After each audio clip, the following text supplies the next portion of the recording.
اور بھی بہت ساری چیزیں ہیں, کئیوں کا ذکر یہاں پہ ہو سکتا ہے, کئیوں کا ذکر نہیں ہو سکتا. خواجہ آصف نے کہا, اب میں اس لیے کہہ رہا ہوں کیونکہ انہوں نے کہا کہ آرمی چیف کا وہ جو ہے نئے آرمی چیف کا پروسیس ابھی تک بگن ہی نہیں ہوا. الفاظ انہوں نے ایسے چوز کیے کہ ان سے تاثر ملتا تھا کہ اب اس کا تو ہم نے سوچا تک نہیں ہے, ہمارے خیال میں نہیں ہے. لندن کون جا رہا ہے, ساتھ جانے والوں کے ساتھ کون گئے ہیں, ملاقاتوں کی افواہیں کس کے ساتھ ہو رہی ہیں, اب یہ ساری چیزیں جب آپ میڈیا پہ آپ کنٹرول کریں گے, آپ قدغنیں لگائیں گے, پھر افواہیں جنم لیں گی, اور افواہوں کی طاقت سچی خبر سے بھی زیادہ پھر ہو جاتی. تو پورا ملک جو ہے افواہوں کے لپیٹ میں ہے کہ لندن جانے کیوں گئے تھے, کیا کرنے گئے تھے. عرفان صدیقی ہمارے دوست جو سینیٹر ہیں نون لیگ کے, سر سید اسکول میں یہاں پڑھاتی بھی رہے ہیں, بہتوں کے استاد رہے ہیں, ابھی وہاں گئے ہوئے تھے. ان سے کیا گفتگو ہوئی, کیا وہاں پہ کرتے رہے. اور ایک اور بات جو میں وہ کہہ رہا تھا کہ آپ نے ان سیکشنز کو گیلونائز کیا ہے, آپ نے باہر کے ملکوں کو نہیں بخشا, آپ نے لندن کو نہیں بخشا. یہ جب سب کو پتا ہے, جب یہ کابینہ یہاں سے گئی تھی وہاں پہ نواز شریف صاحب کو ملنے, تو وہاں پہ ایون فیلڈ اپارٹمنٹس میں تو ہو نہیں سکتا تھا کیونکہ وہ ڈر آپ کے لوگوں کا تھا. تو پھر وہ 3 گاڑیوں میں پیچھے سے لے جایا گیا, اور وہ جو ارشد ملک جج صاحب ہیں, ان کے کیس میں ایک ناصر جنجوعہ بڑے وہ کیریکٹر تھے, ان کے گھر میں پھر وہ میٹنگ ہو سکی. مطلب آپ نے یہ حالت یہاں کی اور وہاں کی بنا دی ہے. اور مصیبت یہ ہے کہ ابھی تک ان کو کوئی نسخہ مل نہیں رہا, کوئی دوائی مل نہیں رہی. دیکھیے میں صدمے سے کہہ رہا ہوں کہ بھٹو کا نسخہ انہوں نے ڈھونڈ لیا تھا اور ان پہ یہ ہوا تھا, ایسے ایسے ہوا تھا. لیکن یہ زمانہ اچھی بات ہے کہ ہم اس نئے پاکستان میں, ایک مختلف پاکستان میں ہم جی رہے ہیں اور ہم یہ دیکھ رہے ہیں. اور ہمارے سامنے یہ پہلا ایکسپیرینس ہے. ایسٹ پاکستان کا سانحہ ہوا تو یہاں پہ کوئی ریزسٹنس نہیں تھی, بنگالیوں کے حق میں کوئی ایک آواز نہیں اٹھتی تھی. 1-2 میوریک پولیٹیشنز تھے لائک ملک غلام جیلانی وغیرہ, عبدالولی خان وغیرہ نے کہا. ویسٹ پاکستان خرگوش سے زیادہ کی نیند سوئی ہوئی تھی, اور وہاں پہ جو کچھ ہوا وہ ہو گیا. بہت اور بھی واقعات ہوئے ہیں. MRD 1983 میں کوشش کی, سندھ کے چند اضلاع تک وہ مسدود رہی. یہ جو ہے آپ کی موومنٹ جس قسم کی آپ کر رہے ہیں, اور اب اس میں مئی 25 کے بعد اس میں ایک نیا نکھار آ گیا ہے, ایک نئی سٹلٹی آ گئی ہے. یہ جو آپ اگست 14 کا جو جلسہ تھا لاہور میں, اور کنٹراسٹ دیکھیے, وہاں اس کی رونق, اس کی ایگزوبرنس, اور دوسری طرف تھا کیا ان کا, شہباز شریف تھکے ہوئے طریقے سے ایڈریس کر رہے ہیں, کیبنٹ منسٹرز بول رہے ہیں national, who is interested in the National Assembly nowadays, who is interested in ministers. یہ آپ کی تعریف اور ان کی تنقید مقصد نہیں ہے, صرف یہ بتانا ہے کہ جو ماضی گزر چکا ہے, یہ جو ہم دیکھ رہے ہیں حکومت میں جن کو لا کے بٹھایا گیا, یہ نمائندے, they are representatives of a past which has gone.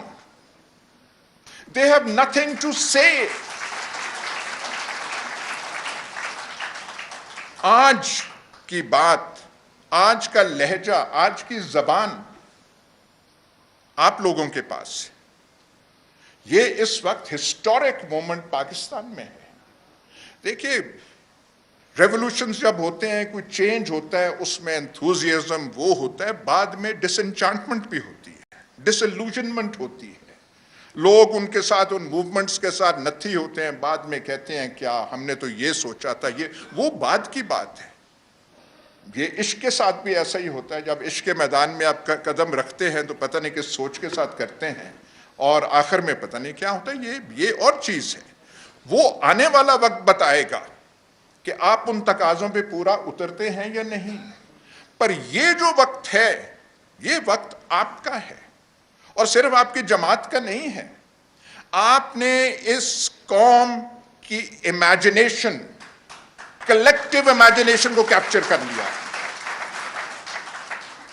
یہ کچھ موقع ہے, کچھ آپ کی ہمت ہے, آپ کی پارٹی کی وہ ہے چیز, پر آپ نے یہ کر لیا ہے. ایسے کبھی پہلے نہیں ہوا, نیور, 75 years میں, and this has been given to you. Now, ہمارا صرف یہ نہیں ہے کہ ہم ایک طرف کی وہ بات کریں. I'm an ex-army man, میں فوج میں رہا ہوں.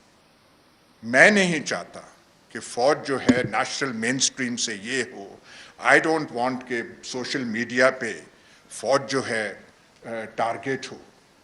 اور جس قسم کے وہ ہمارے اس آپ کے سیمینار کے بعد وہ ہوا, وہاں پہ میرے پاس وہ صاحب آئے تھے, وہاں پہ جو یہ جو کیا آپ پارے کا جو پیر خانہ ہے, اس کے وہ نمائندہ لاہور کے تھے, وہ جیسے مسٹر ایکس والا وہ جو تھا آؤٹ فٹ, تو وہاں سے وہ کر کے. But I was shocked at the level of the گفتگو. مجھے اپنے پہ نہیں ہے, اپنی قمیض کا کام ہوگا لیکن اس سے زیادہ نہیں ہے. جو دکھ ہے at the level of the conversation, کہ ہاتھ ہولا رکھیں, یہ کریں وہ کریں, ضمناً ذکر عمران خان, نہیں اس کی چھوڑ دیں, وہ ختم ہو گیا ہے. And I put the question کہ یار دیکھیں, آپ بنا رہے ہیں اب عمران خان ختم ہے, باقی تو کس کو آپ بنا رہے ہیں؟ اینڈ آئی آسکڈ شہباز شریف کو, اینڈ ہی سیڈ یس. میں نے کہا یو ریئلی؟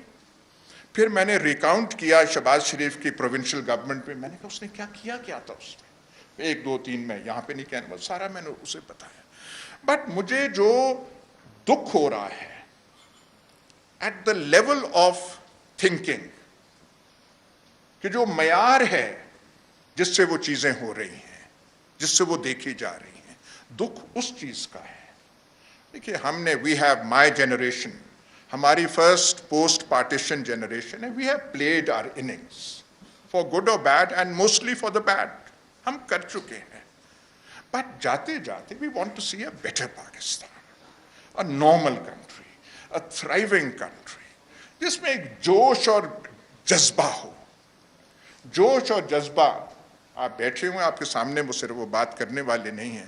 جوش اور جذبہ آپ کے جلسوں میں نظر آتا ہے, باقی تو آپ پاکستان میں دیکھیں تو دل بیٹھ جاتا ہے. آپ کہتے ہیں کیا ہے. یہ بھی قدرت کی مہربانی ہے کہ جب آپ اقتدار میں تھے, اور یہ معافی مانگ کے کہہ رہا ہوں, آپ کی تقریروں سے تنگ پڑ گئے تھے, اور ہم نے کہا تھا اب سیاست کو خیر بات کہہ دیں تو وہی اچھا ہے. وہ جو ایک اسپیچ روزانہ کی بنیاد پہ ہوتی تھی, ہم نے کہا بس نہیں ہوتی. لیکن یہ قدرت کا کرنا ہے.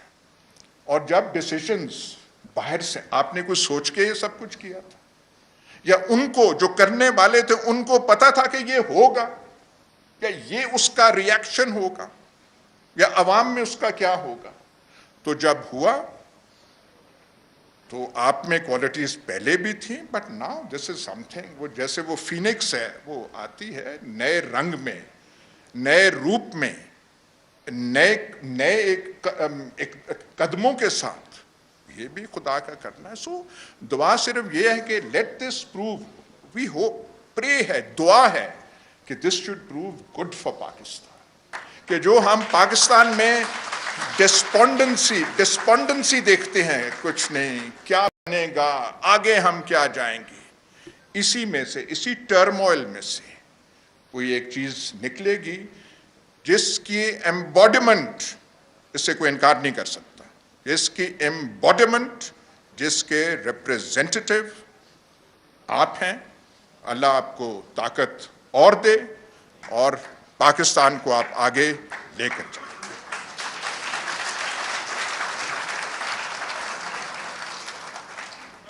Thank you, Riaz. Inshallah. Imran Khan آگے لے کے چل رہا ہے اور چلیں گے. خان صاحب.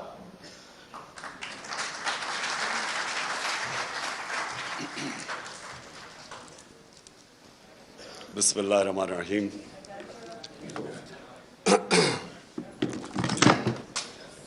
ایاک نعبد و ایاک نستعین. میں جی سارے اسپیکرز کو بڑے رسپیکٹفلی آپ سب کو ایڈمائر کرنا چاہتا ہوں. میں ایڈمائر اس لیے کرنا چاہتا ہوں کہ میں سمجھتا ہوں کہ آپ جہاد لڑ رہے ہیں. جہاد کی ڈیفینیشن کیا ہے؟ ظلم کا مقابلہ کرنا، ناانصافی کے سامنے اپنی آواز بلند کرنا. جو ساری انسانی تاریخ آپ اٹھا کے پڑھ لیں تو اس میں ہمیشہ قوموں کی زندگی میں وہ دور آتے ہیں جب انسانوں کو کنٹرول کرنے کی کوشش کی جاتی ہے. یہ جس کو ہم ڈکٹیٹرشپس کہتے ہیں، فیشزم کہتے ہیں، بادشاہت، یہ ساری جو آپ انسانی تاریخ دیکھیں تو کوشش یہ ہوتی ہے کہ انسانوں کو، جو اوپر بیٹھا ہوتا ہے بادشاہ یا ڈکٹیٹر، اس کی کوشش ہوتی ہے کہ انسان کی سوچ کو کنٹرول کر لے، اس کے اوپینینز کو کنٹرول کر لے، معاشرے کو کنٹرول کر لے. اور وہ کنٹرول کیوں چاہتا ہے؟ وہ معاشرے کی بہتری کے لیے نہیں چاہتا. وہ خود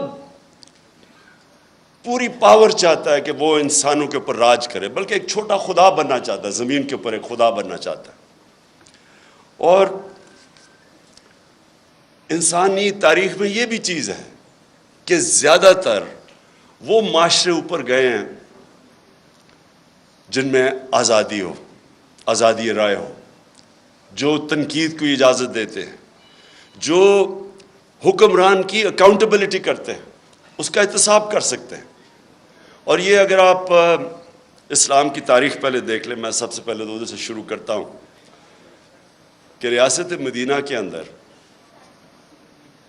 دو انسیڈنسز ہیں. ایک کہ حضرت علی رضی اللہ تعالیٰ ایک یہودی شہری سے کیس ہار جاتے ہیں کیونکہ قاضی ان کی گواہی قبول نہیں کرتا. سو اس سے دو چیزیں سامنے آتی ہیں. ایک تو مائنورٹیز، اقلیت کی کیا پوزیشن تھی اسلام میں؟ برابر کے شہری تھے. اور دوسری یہ کہ عام شہری بھی خلیفہ وقت کے سامنے کھڑا ہو سکتا ہے اور کیس جیت سکتا ہے. یہ آج بھی دنیا کے اندر آپ اگر کہیں بھی دنیا کا کوئی بھی ملک لے لیں، آج بھی یہ نہیں پاسبل. سو وہ ایک آزاد معاشرے کے اندر ایک قوم اٹھی تھی. اور میں اس لیے لوگوں کو بار بار، کیونکہ بڑی بدقسمتی ہے ہمارے، میں جب ایچ ایس این کالج، میرے ماں باپ نے اتنا پیسہ خرچ کیا، میں جب وہاں سے نکلا تو مجھے اپنی تاریخ کا کوئی آئیڈیا نہیں تھا، مجھے اسلام کی تاریخ کا آئیڈیا نہیں تھا. وہ آہستہ آہستہ میری زندگی میں اپنے تجربے سے میں پھر اپنی زندگی ہمیشہ ایویلیویٹ کرتا رہتا ہوں، اپنی تنقید کرتا ہوں، اپنے آپ کو کوشش کرتا ہوں کہ اپنی غلطیوں سے سیکھوں. تو میں نے جب دو معاشرے، برطانیہ جدھر میں نے 20 سال گرمیاں گزاری اور پاکستان، تو میں دونوں معاشروں کو جب اینالائز کرتا رہتا تھا تو میں خود کئی چیزوں کے اوپر کئی نتیجوں میں پہنچا. تو وہ جو دور تھا 622 سے لے کے 632 تک، جب ہمارے نبی صلی اللہ علیہ وسلم مدینہ میں آئے اور پھر دنیا سے گئے، اس کے اندر انہوں نے انسانوں کو آزاد کر دیا. یہ دیکھیں، یہ جو آزادی صحافت ہے نا، جو فریڈم آف ایکسپریشن ہے، اس سے بڑی یہ ایک حصہ ہے انسان کو آزاد کرنے کا. کیونکہ انسان کو ذہنی طور پہ جب آزاد ہوتا ہے تو وہی قومیں اوپر جاتی ہیں، وہ انسان بڑے کام کرتے ہیں، غلام کبھی بڑے کام نہیں کر سکتے. اس لیے علامہ اقبال، ساری جو علامہ اقبال کی آپ شاعری پڑھیں تو وہ غلام مسلمانوں کو جگانے کی کوشش کر رہے تھے. خودی کو اور خودداری کو، جو ان کے کانسیپٹس تھے، وہ لوگوں کو جگا رہے تھے. کیونکہ غلامی جو سب سے بری ایک انسان کے اندر چیز کرتی ہے، اس کے اندر احساس کمتری ڈال دیتی ہے. مجھے تو بڑی اچھی طرح، ہم جب ایاز امیر کی طرح، ہم بھی پہلی جنریشن ہیں جو پاکستان میں بڑے ہوئے. آپ کو صرف میں غلامی بتاتا ہوں کہ یہ کیا ظلم کرتی ہے ایک انسان کے اوپر، اس کے پوٹینشیل کو کیسے ختم کرتی ہے. جمخانہ کلب ہوتا تھا، پنجاب کلب، سندھ کلب. آزاد ہوئے ہم 47 میں. 74 تک سندھ کلب کے اندر آپ پاکستانی کپڑے پہن کے نہیں جا سکتے تھے، آپ کو سوٹ پہننا پڑتا تھا. 74 تک. اور خیر سارے انگریزی بولتے تھے جس طرح کے، اور میں نے بتایا اردو جب بولتے تھے تو بلاول کی طرح بولتے تھے. بارش آٹا اپنے وہ جب ویٹر سے بولتے تھے تو کہ ہم شرم آتی تھی اپنے آپ سے.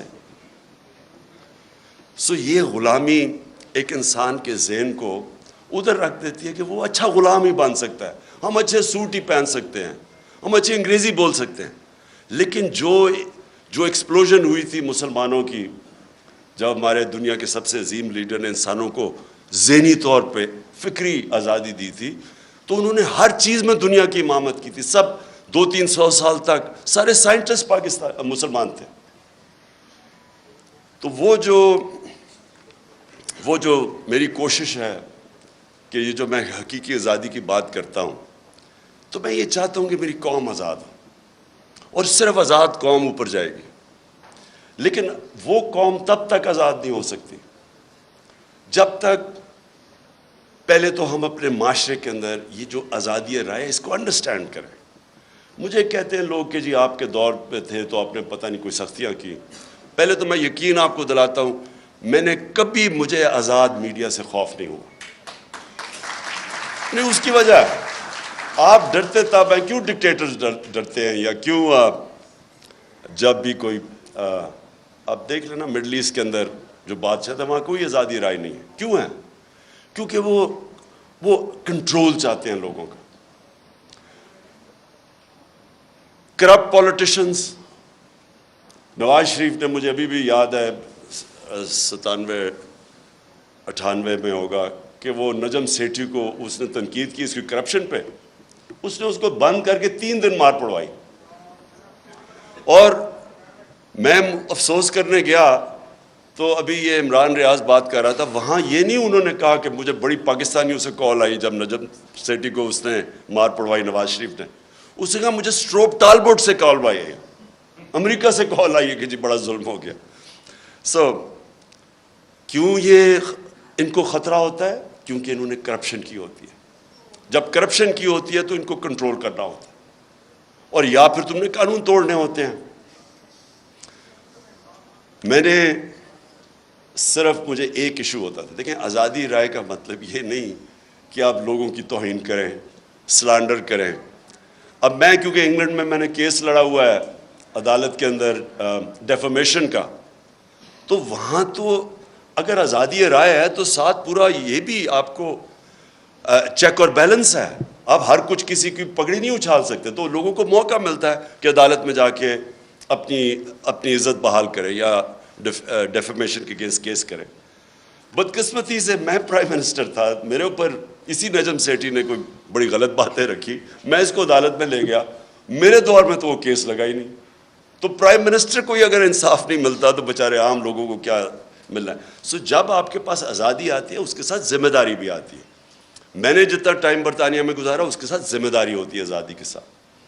اب میں دوسری چیز پہ آتا ہوں. پاکستان میں کیا ہو رہا ہے؟ میں نے ابھی ایاز امیر نے بڑی ڈیٹیلز میں اس چیز کے اوپر بات کی. میں اپنی ذرا ایوولوشن بتاتا ہوں کہ ہم جب 90s کے اندر تماشا دیکھ رہے تھے، دونوں پارٹیز آئیں، 2 دفعہ کرپشن میں دونوں کو نکالا گیا، تو تب ہمارے ان دونوں پارٹیز کو دیکھ کے میرے بھی ذہن میں آیا کہ شاید کم کرپشن ہوگی کہ اگر ملٹری اس سے بہتر ہوگی. یہ ہم نے واقعی سوچنا شروع کر دیا کہ اس سے بہتر تو ہے. وہ ضیاء کے زمانے میں گروتھ ریٹ بھی زیادہ تھی، اکانومی بھی آگے تھی، لگ رہا تھا. تب وہ اور چیز ہے کہ تنقید نہیں تھی تو اس کے کئی چیزیں پتہ ہی نہیں چلتی تھی. تو ہم نے بھی یہ سوچنا شروع کیا، کیونکہ انہوں نے جو دونوں دفعہ کرپشن میں گئی، ان کے اوپر دونوں نے ایک دوسرے کے اوپر جو کیسز بنائے کرپشن کے، کوئی سر مال تھا، کوئی ہدایبہ پیپر مل تھی. مجھے یاد ہے فاروق لغاری جب وہ کیئر ٹیکر گورنمنٹ آئی 96 میں، تو انہوں نے مجھے پوری فائلیں دی کہ بے نظیر اور زرداری نے $1.5 ارب ملک سے نکالا ہے. میں اب بات کر رہا ہوں 96 کی، اور نواز شریف نے بھی $1.5 بلین ملک سے باہر نکالا. تو میں تو پولیٹکس میں آئی کرپشن کے خلاف تھا. دیکھیں، اور کرپشن جو ہے نا وہ ایک سمٹمز ہے جس ملک کے اندر قانون کی بالادستی نہ ہو. جدھر رول آف لا نہیں ہوتا ادھر کرپشن ہوتی ہے. رول آف لا بھی میں ایکسپلین کر دوں کہ طاقتور کے لیے جب تک آپ قانون کے نیچے نہیں لے کے آتے وہ رول آف لا نہیں ہے, وہ پھر طاقت کی حکمرانی ہے جو جنگل کا قانون ہے. تو میں نے جب دیکھا کہ یہ دو باری لے کے آئے اور دونوں آ کے نواز شریف نے جتنی دیر میں پرائم منسٹر تھا اتنی اس سے کم ٹائم میں اس نے 17 فیکٹریاں بنا لی. 3 سال کے اندر 17 فیکٹریاں بنا لی اور گورنمنٹ بینکس سے قرضے لیے. اب یہ جو میں فرق کیا تھا, میں نے برطانیہ کا سسٹم دیکھا ہوا تھا, ان کی پارلیمنٹ دیکھی ہوئی تھی, ان کے پولیٹیشنز کے اوپر میں نے جو ان کے اوپر چیکس اور بیلنسز ہیں, جو ان کی اخلاقیات ہے وہ میں نے دیکھی ہوئی تھی. تو ہم چاہتے تھے ہمارا بھی ملک آگے بڑھے. انہوں نے آتے ساتھ ہی دونوں پارٹیز نے مل کے سب لگ گئے پیسہ بنانے کے لیے. تو میں آیا تھا کرپشن کے خلاف, اور آپ جب مشرف کا دور آیا تو مجھے یاد ہے جنرل امجد نے فائلیں دکھائی ان کی چوری کے اوپر, بتایا کہ انہوں نے کتنی کرپشن کی ہوئی ہے. اور ہم نے جنرل مشرف کی شروع میں سپورٹ اس لیے کی کہ ہم سمجھے کہ جنرل مشرف واقعی کرپشن ختم کرنے آیا ہے. وہ بعد میں پتہ چلا کہ وہ کرپشن کے نام پہ ہم سارے اس کی سپورٹ وہ بھی پاور کے لیے آیا تھا, اور انہی لوگوں کو پھر NRO دے دیا اس نے, جبکہ کسی کی رائٹ نہیں ہے کہ آپ پبلک کا پیسہ چوری ہو وہ معاف کر دیں. کرپشن کا مطلب ہوتا ہے پبلک کا پیسہ چوری کا مطلب ہوتا ہے میرا کوئی چوری کرے. کرپشن ہے جو عوام کا پیسہ چوری کرے. تو اس کے پاس تو رائٹ ہی نہیں تھا کہ ان کی چوری معاف کرنا. بہرحال اس کے بعد یہ دو آیا اور انہوں نے جو 10 سال میں کیا. اب جو مجھے چیز سب سے جس پوائنٹ پہ میں آ رہا ہوں, میں ہمیشہ سمجھتا رہا کہ جو ہماری اسٹیبلشمنٹ ہے اس کو زیادہ ملک کی فکر ہوگی اور وہ اس چیز کو ہونے نہیں دیں گے.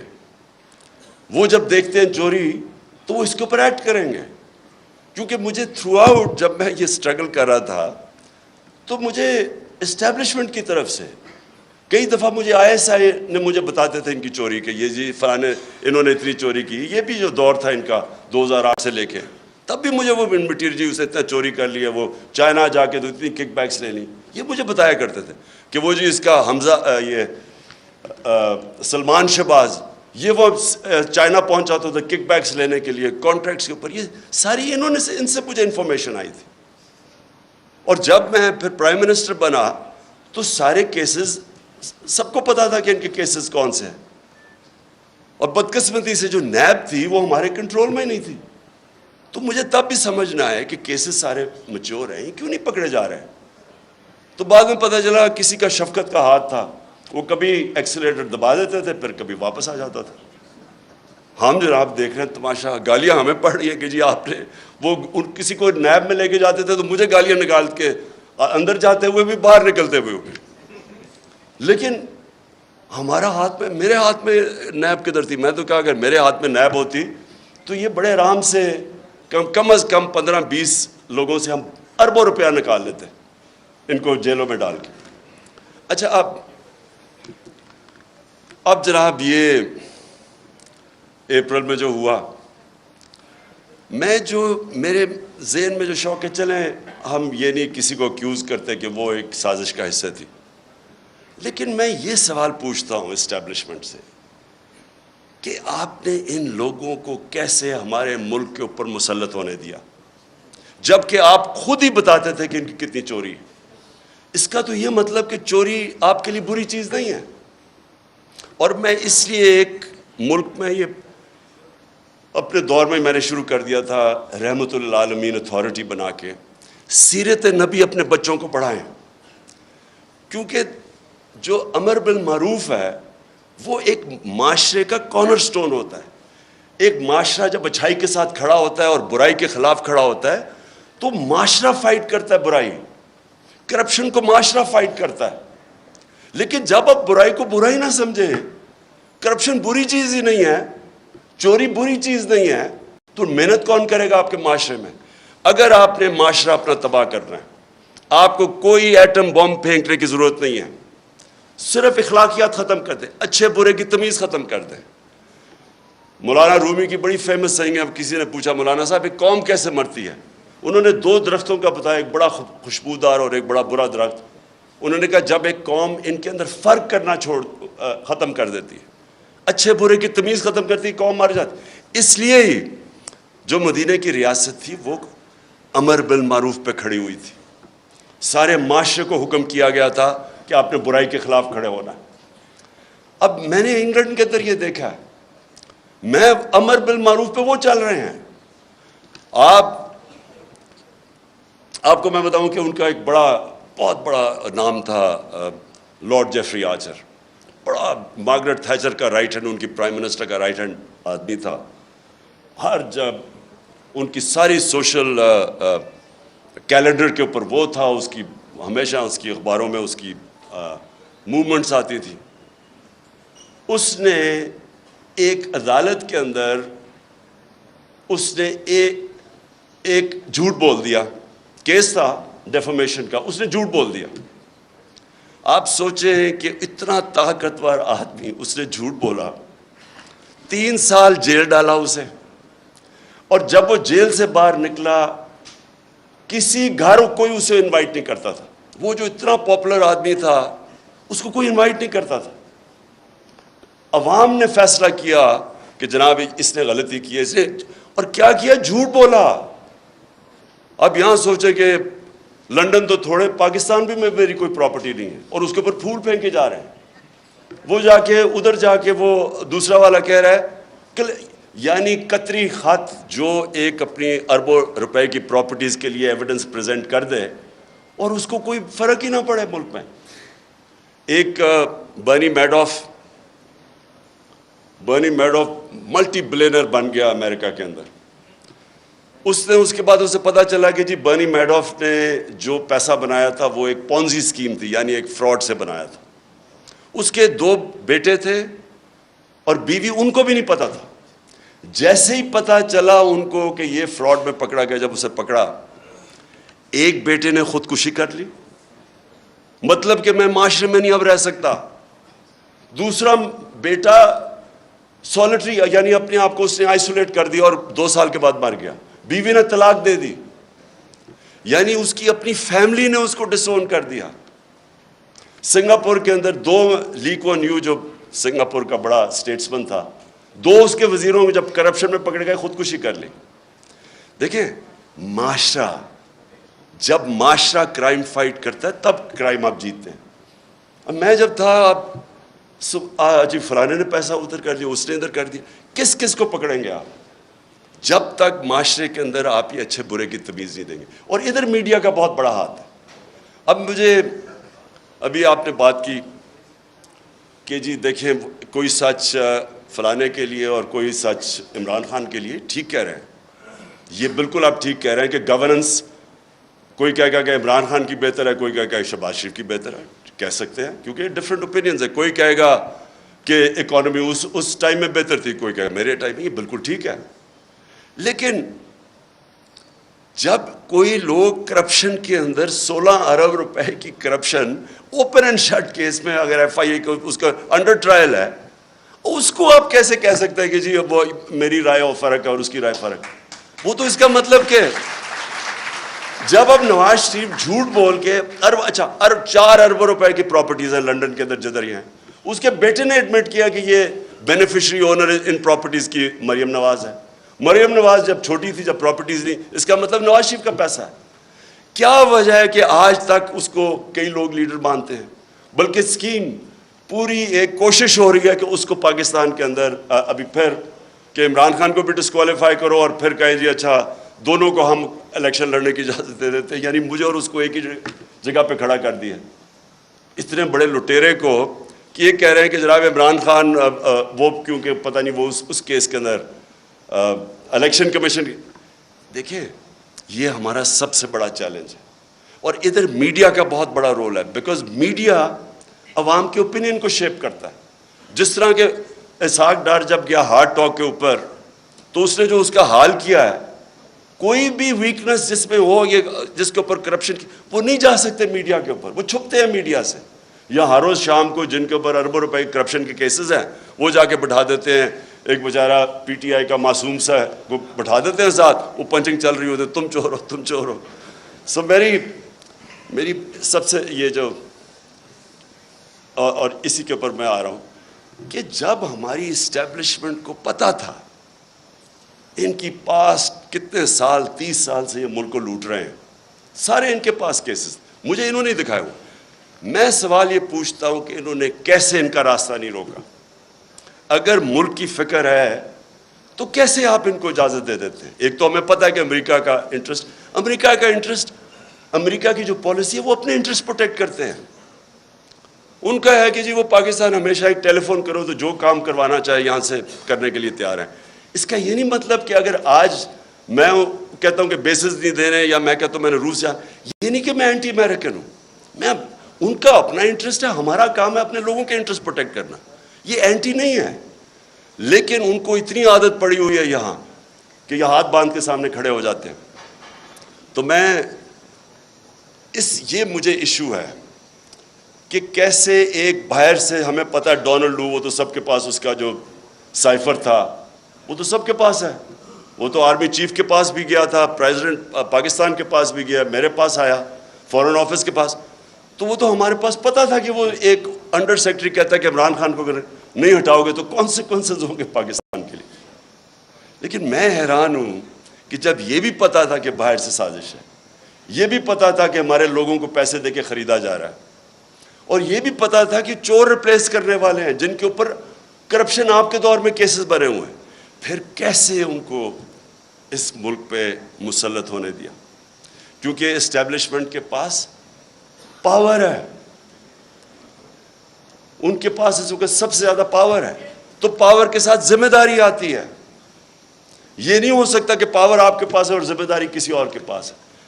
اتھارٹی اور پاور ساتھ ساتھ جاتے ہیں. جب یہ اوپر آئے ہیں تو آپ جتنا مرضی کہیں ہم نیوٹرل ہیں, جو مرضی آپ کہیں ہم نیوٹرل ہیں, تاریخ کے اندر لوگ آپ کو بلیم کریں گے یہ جو ملک کے ساتھ کیا ہے. یہ جو اوپر آ کے اوپر بیٹھے ہیں, تاریخ لکھی جا رہی ہے پاکستان کی کہ کیسے آپ نے ان لوگوں کو ہمارے پر مسلط ہونے, اور جو 4 مہینے میں ہوا ہے پاکستان کے ساتھ, ان 4 مہینے میں جو مہنگائی کے اوپر سپوزٹلی آئے تھے اور آج جو مہنگائی ہے. اور میں آخر میں اب بات کرتا ہوں, اب کوشش کیا کی جا رہی ہے؟ پہلے ان چوروں کو مسلط ہونے دیا, ان کی کوشش یہ تھی کہ اچھا جی وہ ہٹائیں گے, جب یہاں تو گورنمنٹ جب ہٹتی ہے لوگ مٹھائیاں بانٹتے, وہ نہیں ہوا, پبلک نکلا ہی سڑکوں پہ, کبھی پاکستان میں اس طرح پبلک نہیں نکلی. اور اس کے بعد جو 17 جولائی کا بائی الیکشن ہوا وہ ایک اور شوق مل گیا, جب الیکشن کمیشن بھی ملی, انتظامیہ بھی, یہاں بڑا مشکل ہے, یہ تو ایکسپرٹس ہیں دھاندلی کے, تو ادھر بھی جیت گئی تحریک انصاف. 25 مئی کو انہوں نے جو ظلم کیا اس کی کوئی مثال نہیں ہے کہ پاکستان گھروں میں رات کے 3 بجے جا کے عورتیں بچے بات دیکھ رہے ہیں, ان کے اوپر جا کے ان کو ذلیل کیا. دیکھیں آدمی اپنے اوپر تو چلو وہ لے بھی لیتا ہے, لیکن عورتیں بچوں کے رات میں 3-4 لوگ گھر گھسا ہیں تو ان کے اوپر کیا گزری ہوگی. خوف پھیلایا گیا, اس کے باوجود پھر سے اٹھ گئے. اور اب کیا فیز ہے؟ یہ فیز ہے سائیکولوجیکلی اس ملک کو ایسا دبایا جائے کہ ہم بھیڑ بکریوں کی طرح یہ تسلیم کر لیں جو اوپر سیٹ اپ آیا ہوا ہے. اور اس کے لیے ہر حربہ استعمال کیا جا رہا ہے. سوشل میڈیا کے لوگوں کو جس طرح اٹھایا جاتا ہے, کئیوں کو اٹھا کے پھر جس نے کوئی فوج کے خلاف ٹویٹ کی ہو اسے کہتے ہیں, اسے پہلے اٹھا لیتے ہیں, پھر کہتے ہیں اچھا یہ نہیں کہ میرے سے معافی مانگو, کہو کہ یہ عمران خان نے کہا میرے ان کے خلاف ٹویٹ کروا. ان سوشل میڈیا وہ بیچارے بچوں کو اٹھا رہے ہیں.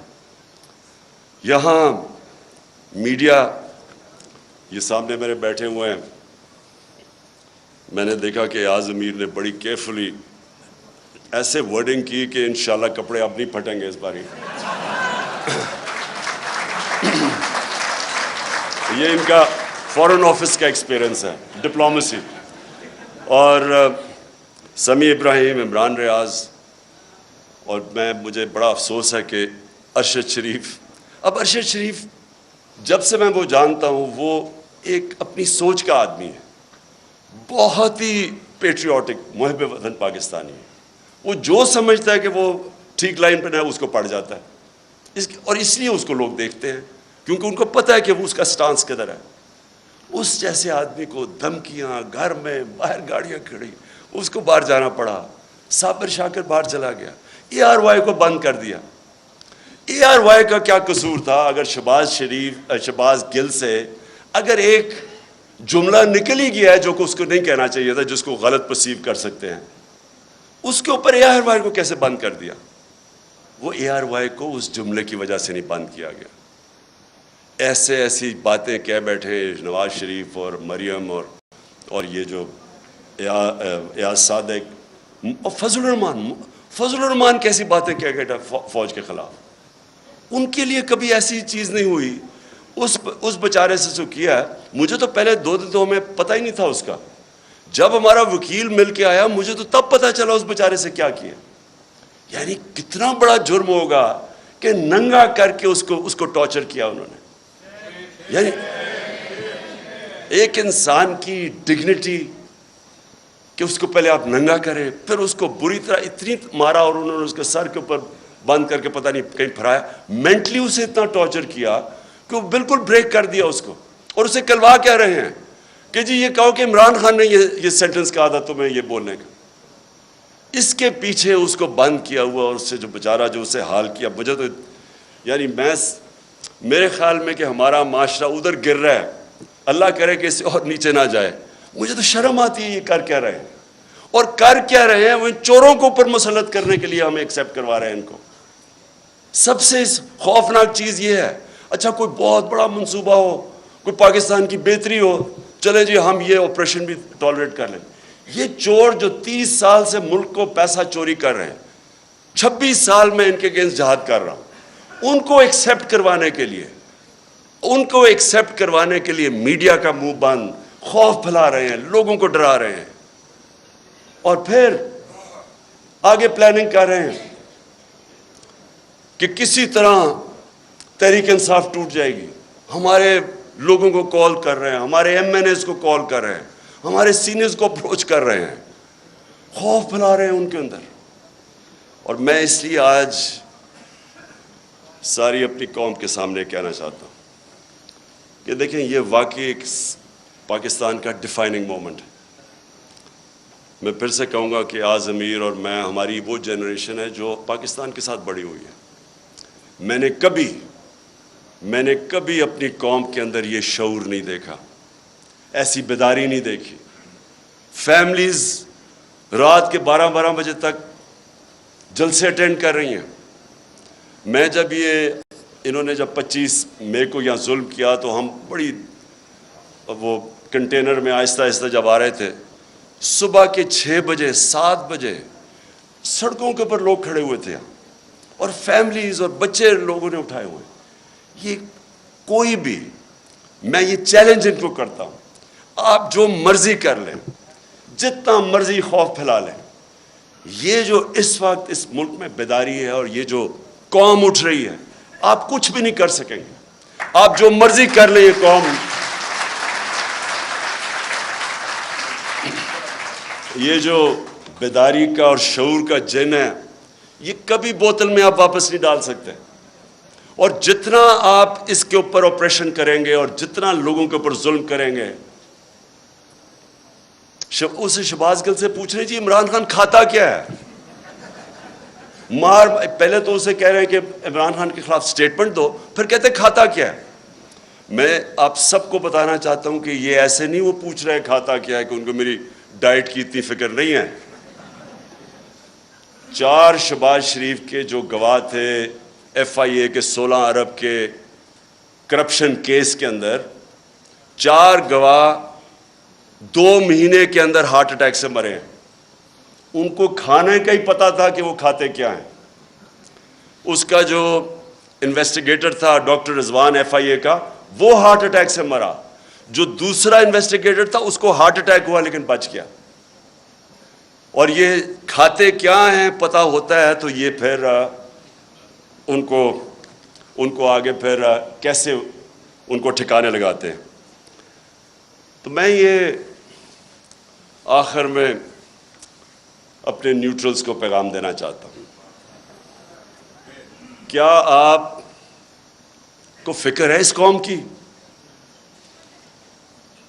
بالکل یاز امیر نے ٹھیک بات کی. آپ کو پتہ ہے ملک کدھر جا رہا ہے؟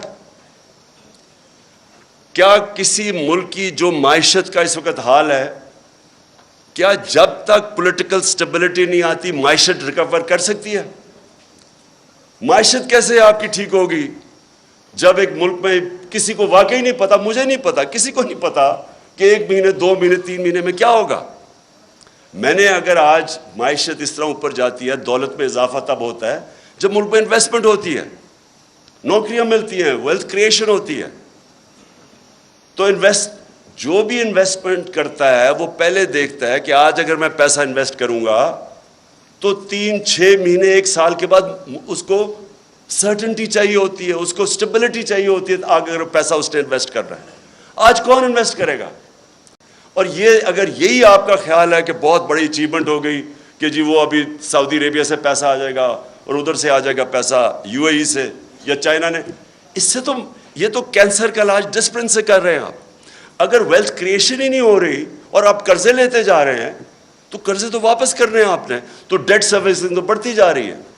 ہم جب پہلا سال تھا تو جتنا ہم نے ٹیکس اکٹھا کیا آدھا ٹیکس چلا گیا ڈیٹ سروس، قرضوں پہ سود دینے پہ، تو سارے ملک کے لیے آدھا ٹیکس رہ گیا.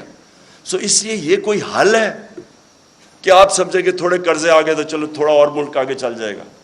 حل اس کا یہ ہے پولیٹیکل سٹیبلٹی میں، اور پولیٹیکل سٹیبلٹی صرف آئے گی فری اینڈ فیئر الیکشن سے. اس کے علاوہ صاف اور شفاف، میں آج چیلنج کرتا ہوں، صاف اور شفاف الیکشن کے علاوہ مجھے کوئی بتا دے کہ پاکستان میں سٹیبلٹی کیسے آئے گی. اور پولیٹیکل سٹیبلٹی نہیں آئے گی، اکنامک سٹیبلٹی نہیں آئے گی، اور اکنامک سٹیبلٹی نہیں آئے گی تو یہ ملک تو نیچے جا رہا ہے، قرضے چڑھتے جا رہے ہیں، حل تو کسی کے پاس ہے ہی نہیں. اس لیے میں اپنے نیوٹرل سے آخر میں یہ کہتا ہوں کہ ابھی بھی وقت ہے، ابھی بھی ٹائم ہے، اپنی پالیسیز ریویو کریں. بند کمروں میں کئی دفعہ فیصلے ہوتے ہیں، وہ فیصلے اچھے نہیں ہوتے. آپ کو ریویو کرنے چاہیے اور سوچنا چاہیے کہ ہم نے یہ ملک 22 کروڑ کے لوگ ہیں، ینگ پاپولیشن ہے، 60% آبادی ہماری 30 سال کی عمر سے کم ہے، ان کو نوکریاں چاہیے. اور اگر اس وقت صحیح فیصلے نہیں ہوں گے اور یہ کمپاؤنڈ فیلئر کیا جائے گا کہ انہی لوگوں کے اوپر کوشش کریں گے کہ سختی کر کے آپریشن کر کے کہیں ہم ان چوروں کو ایکسیپٹ کر جائیں. میں اپنی طرف سے تو کہنا چاہتا ہوں ان کے نیچے، میں اگر مجھے کوئی کہنا کہ ان کے نیچے میں نے اب اپنی زندگی گزارنی ہے، میں سمجھوں گا کہ مجھے موت اس سے زیادہ بہتر ہے بجائے ان چوروں کے نیچے میں اپنی زندگی گزاروں. شکریہ.